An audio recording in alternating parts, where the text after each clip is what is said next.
India गठबंधन की प्रत्याशी यशस्विनी सहाय लगातार झारखंड की राजधानी रांची लोकसभा सीट पर अपना दावा पेश कर रही है। इसी के तहत उन्होंने आज फुटपाथ दुकानदारों के साथ मुलाकात किया। उन्होंने अपना फुटपाथ दुकानदारों के साथ विजन को सामने रखा। मौके पर क्या कुछ कहा, आइए आपको सुनाते हैं। बिल्कुल, एचईसी का मुद्दा तो हम काफ़ी समय से उठाते आ रहे हैं। यहाँ हम वेंडर एसोसिएशन के बीच आए हैं, उनके भी काफ़ी कुछ मुद्दे हैं, उनको भी समझने की ज़रूरत है और आगे लेके जाने की ज़रूरत है। बिकॉज़ आप ये देखिए क्या होता है कि वेंडर यहाँ के जितने भी जो जो कम्युनिटी है यहाँ की और जो जो ग्रुप है, उनका एक बहुत बड़ा योगदान रहा है रांची को आगे लेकर जाने में। तो हम ये नहीं भुला सकते और हम उनको उनका मान सम्मान और उनका हक बिल्कुल दिलाने का कोशिश करेंगे। और एचईसी की बात आती है तो एचईसी पे तो हमने काफ़ी जगहों पे कहा भी है और हम ये जानते हैं कि एचईसी को पुनर्जीवित करने के लिए क्या प्रयास करने की ज़रूरत है, जो नहीं हो रही है। 10 साल से गला घोटने की कोशिश की गई है एचईसी की, तो उस पर भी काम होगा। बिल्कुल। आगामी 25 मई को मतदान होने जा रही है। रांची के युवाओं से, लोगों से क्या कुछ अपील रहेगी क्योंकि वोटर परसेंटेज कम हो रही है कई स्टेट्स में देखा। हमारा एक ही अपील रहेगा कि इस बार हमें चुनाव अपनी सरकार को तो चुनना है, पर अपने देश के विकास के लिए मतदान देने की अब ज़रूरत आ पड़ी है। और रांची के अगर वोटर्स की बात करें तो रांची के विकास की जो ज़रूरत है वो हो चुकी है। 24 साल हो गए हैं राज्य बने हुए, पर आप सब देख सकते हैं कि कितना विकास हुआ है और कितने लोग अभी भी वंचित हैं अपने अधिकारों से। तो बिल्कुल इन इन मुद्दों को लेकर, लोगों के जीवन के मुद्दों के बारे में हम बात कर रहे हैं। हम इधर उधर की बातें नहीं कर रहे हैं जो जो बस लोगों को बरगलाए। तो अगर लोगों को लगता है कि उनको विकास की ज़रूरत है, अपने आप को बढ़ाने की ज़रूरत है, अपने मुद्दों को आगे बढ़ाने की ज़रूरत है, तो बिल्कुल मुझे अपना आशीर्वाद और वोट दें। बहुत खुशी हो रही है कि वो हमें साथ देने, हमारे सर पर आशीर्वाद देने आ रही हैं।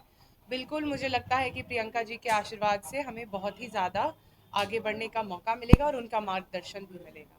मैम, भाजपा के युवा मोर्चा के राष्ट्रीय अध्यक्ष का आगमन हुआ है रांची में। इनका बयान सामने आ रहा है, वो कह रहे हैं कि सबसे ज्यादा युवाओं के लिए अगर कोई कार्य किया है तो मोदी जी ने किया है।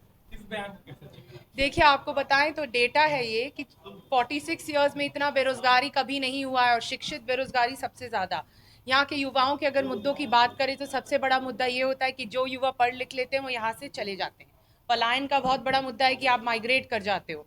और ऐसे भी आपको मैं बताऊं, अगर देश भर की बात हो तो देश भर में ऐसे बहुत सारे युवा हैं जो नागरिकता भारत का छोड़ रहे हैं। सबसे ज़्यादा पिछले 10 साल में नागरिकता छोड़ा गया है। हमारा जो ब्रेन ड्रेन जो कहते हैं कि यहाँ की जो दिमाग है युवा के पास, जो जो बहुत ही ज़्यादा सक्षम दिमाग और सक्षम जो वो हैं, वो बाहर जाकर वो बाहर जाकर पढ़ लिख रहे हैं, वो बाहर जाकर नौकरी ढूंढ रहे हैं। यहाँ पर उनके पास नौकरी नहीं है। तो अगर युवाओं के लिए इतना काम किया है तो आज के युवा बेरोजगार क्यों हैं? और अगर बेरोजगार हैं तो इसका जवाब कौन देगा? बोलने से कि युवाओं के लिए काम क्या है सिर्फ नहीं होता है। अगर जाकर देखें ज़मीनी स्तर पे तो बहुत सारे युवा त्रस्त हैं। युवाओं के पास उनका हक नहीं है, युवाओं के पास रोजगार नहीं है। और अगर रोजगार नहीं होगा, अगर आपके पॉकेट में छेद हो जाएगा, तो आप आगे कैसे बढ़ेंगे जिंदगी में?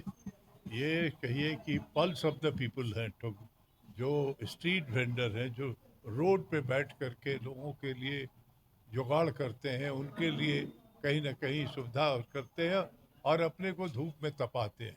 ऐसे लोग आगे बढ़ करके अगर यशस्विनी को अपना समर्थन दे रहे हैं तो मैं समझता हूँ इससे बड़ा और कोई दूसरा आशीर्वाद नहीं हो सकता। आलमगीर आलम जी झारखंड के मंत्री हैं। ईडी के द्वारा कार्रवाई की जा रही है, कुछ पहलू भी सामने आ रहे हैं। इसको लेकर भाजपा लगातार टारगेट कर रही है कांग्रेस पार्टी। करने दीजिए। अब कुछ फायदा बीजेपी? जो गलत है वो गलत है, उस पर कोई बहस नहीं है। लेकिन जो सही है उसको गलत मोदी जी कर रहे हैं, बहस देश में ये है।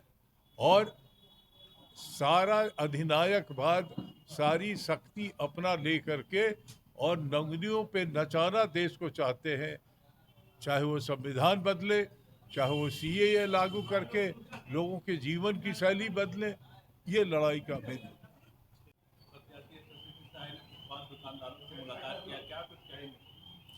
देखिए, आज यशस्विनी सहाय जी फुटपाथ दुकानदारों के बीच में आई थी और उन्होंने वेंडरों को वादा किया है कि अगर वो जीतती हैं या इंडिया गठबंधन की सरकार आती है तो वेंडरों को जो भलाई का काम होगा, जो उनके लिए जो उनका वेंडर मार्केट जैसे एक वेंडर अटल यूनिवर्सिटी बना है और भी वेंडर मार्केट बना के दिया जाएगा और भविष्य में वेंडरों को तकलीफ नहीं होगा।